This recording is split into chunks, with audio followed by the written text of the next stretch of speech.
2 గ్లాసుల నీళ్ళు పెట్టరా, 2 గ్లాసులలో వాటర్ తీసుకున్నాం కదా. ఎట్లున్నాయి ఇప్పుడు అవి? వైట్ ఉన్నాయి, నీట్గా ఉన్నాయి. అంటే ఇవి 2 గ్లాసులు కాదు, 2 రూములు అనుకోండి. ఓకేనా? మన ఇంట్లో ఉండే 2 ఫ్లోర్స్ అనుకోండి. 2 ఫ్లోర్స్ ఎట్లున్నాయి ఇప్పుడు? నీట్గా ఉన్నాయి. నీట్గా ఉన్న ఫ్లోర్స్లలో మనం ఆల్రెడీ పొద్దుగా లేచిన కానీ సాయంత్రం వరకు మనకు డస్ట్ అదంతా దుమ్ము అదంతా వచ్చి ఫామ్ అవుతుంది కదా. ఇంట్లో బ్యాక్టీరియా డస్ట్ ఇదంతా ఫామ్ అవుతుంది. ఫామ్ అయిన తర్వాత ఏం చేస్తాం? క్లీన్ చేస్తాం. మరి ఇప్పుడు ఇల్లు అయితే రూమ్స్ అయితే క్లీన్గా ఉన్నాయి. క్లీన్గా ఉన్న దాంట్లో నేను ఏం చేస్తున్నా? డస్ట్ కావచ్చు, బ్యాక్టీరియా ఏదైనా కావచ్చు, ఇల్లు ఏమవుతుందంటే మురికి అవుతుంది. ఒక 6 డ్రాప్స్ వరకు వేసిన దాంట్లో, దీంట్లో ఒక 3 డ్రాప్స్ వేసిన. ఇప్పుడు ఏమైనాయి? మురికి అయినాయా? అంటే ఇదేంటంటే ఉజాల దీని బట్టల మీద కానీ బండ్ల మీద కానీ పడితే పోతుందా? పోదు కదా. కాబట్టి ఇది వేసినాం అనమాట. దాంట్లో ఎట్లా అయింది? మురికి అయింది. మురికి అయిందా? అందులో ఒక 6 చుక్కలు వేసిన, ఇందులో ఒక 3 చుక్కలు వేసిన. ఇప్పుడు మొత్తం మురికి అయిపోయింది. మురికి అయిపోయింది దాన్ని ఏం చేయాలి మనం? క్లీన్ చేయాలి కదా. మురికి అయిన దగ్గర అట్నే ఉసంగా క్లీన్ చేయాలి కదా. ఖచ్చితంగా క్లీన్ చేయాలంటే ఏం వాడుతున్నాం మనం? ఇదే కదా, లైజాలే వాడుతున్నాం. మరి ఈ లైజాల్ వల్ల నిజంగా క్లీన్ అవుతుందని చెప్పేసి మనం అందరు వాడుతూ మనం టీవీలో అడ్వర్టైజ్మెంట్ చూస్తున్నాం, తెచ్చి వాడుతున్నాం. నిజంగా దీనివల్ల ఈ వాడడం వల్ల క్లీన్ అవుతుందా అవుతలేదా అనేది ఒకసారి గమనిద్దాం. మరి 6 చుక్కలు వేసిన దాంట్లో లైజాల్ వేస్తున్నాం. మేడం ప్రసన్న చేతి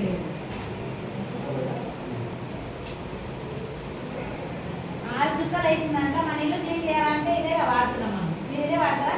3 చుక్కలు వేసిందండి మేడం. 3 చుక్కలు వేసి కండ్లు వేయండి. ఇప్పుడు దీంట్లో 6 చుక్కలు వేసిన, దీంట్లో 3 చుక్కలు వేసిన. 3 చుక్కలు వేసినాక ఎంత తీసుకున్నా? లైజాల్ హాఫ్ క్యాప్ వరకు తీసుకున్నా. ఇది ఏం చేస్తున్నా అంటే ఈ 3 చుక్కలు వేసిందంట హాఫ్ క్యాప్ వరకు తీసుకున్న లైజాల్ అనేది వేస్తున్నాం. అంటే ఇది మంచి క్లీన్ అవుతుంది, మంచి స్మెల్ వస్తుంది, బాగుంటుంది. ఇంట్లో ఉన్న దుమ్ము ధూళి వైరస్ అట్లాంటివి పోతాయి అని చెప్పి ఇది వాడతాం మనం. మరి ఇది వాడటం వల్ల మనకు లాభమా నష్టం అనేది ఒక్కసారి గమనిద్దాం. మరి దాని ప్లేస్లో ఇది వాడుతున్నాం కదా ఇప్పటిదాకా. మరి దీని ప్లేస్లో మన company Westin company ultras lab అని చెప్పేసి ఫ్లోర్ క్లీన్ చేయడానికి ఇది ఇచ్చింది. మరి ఇది ఎట్లా పనిచేస్తుందో ఒకసారి చూద్దామా? ఇది ఎంత తీసుకున్నారు? జస్ట్ హాఫ్ కూడా కాదు, కొద్దిగా డ్రాప్స్. అదైతే హాఫ్ క్యాప్ తీసుకున్నా. 3 చుక్కలు వేసిన దాంట్లోనే హాఫ్ క్యాప్ వేసిన లైజాల్. మరి 6 చుక్కలు వేసిన దాంట్లో మన అల్ట్రాస్ లాబ్ జస్ట్ డ్రాప్స్ వేసిన. మరి ఇప్పుడు ఏమవుతుంది అనేది ఒకసారి నువ్వే గమనించు. ఒకసారి గమనించండి ఏమవుతుంది అనేది. మరి ఇంట్లో ఇది వేసినాం కదా.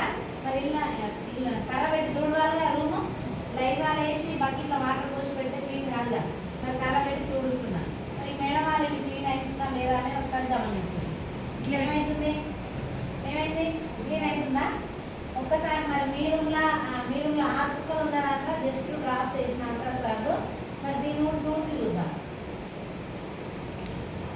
ఏమైంది? క్లీన్ అయిందా? మరి ఇప్పుడు ఇది వాడచ్చా? ఇది వాడాలా? అల్ట్రాసామే వాడాలా? ఇప్పుడు మరి ఆల్రెడీ మీరు ఇద్దరు కలిసి మీటింగ్ విన్న తర్వాత ఇంటికి వెళ్ళిన తర్వాత జస్ట్ షాప్ చేంజ్ చేయడమే కదా.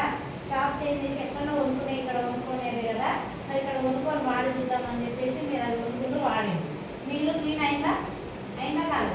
అయింది. ఈ మేడం ఏం చేసింది? విన్నా కూడా ఏమో లేకపోతే విన్నది తర్వాత వదిలేసి మళ్ళీ అదే లైజాల్ వాడింది. మీ ఇల్లు క్లీన్ కాదు. మీ ఇల్లు పక్కనే అనుకోదు. మీ ఇల్లు తుడవగా మిగిలిన నీళ్ళు ఉంటాయి కదా, ఆ నీళ్ళు తీసుకొచ్చి మా రూమ్ క్లీన్ అయింది, ఒకసారి మీరు కూడా తుడుచుకో అని చెప్పేసి వీళ్ళు ఇంట్లో కూర్చున్నారు. ఇప్పుడు ఏమైంది?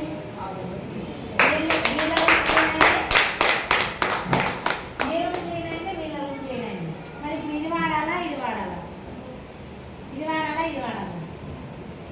Wonderful product. మరి ఇది వండర్ఫుల్ ప్రోడక్ట్ కాబట్టి మరి అంత బాగా క్లీన్ చేసింది. మరి మన ఇంట్లో ఈ లైజాల్ ఖాళీ మురికినే తీసేయలేకపోయింది, జస్ట్ మరకనే తీసేయలేకపోయింది. మరి మనకు ఆల్రెడీ వైరస్ అని బ్యాక్టీరియాస్ అని అవన్నీ ఫామ్ అవుతున్నాయి. మరి వాటి వల్ల హెల్త్ ఇష్యూస్ అవుతున్నాం. మరి ఇది వాడితే బెటరా? ఇప్పుడు ఇది వాడితే బెటరా? మీరు డిసైడ్ అయినా వాడదామని ఖచ్చితంగా వాడాలి. వాడి మీ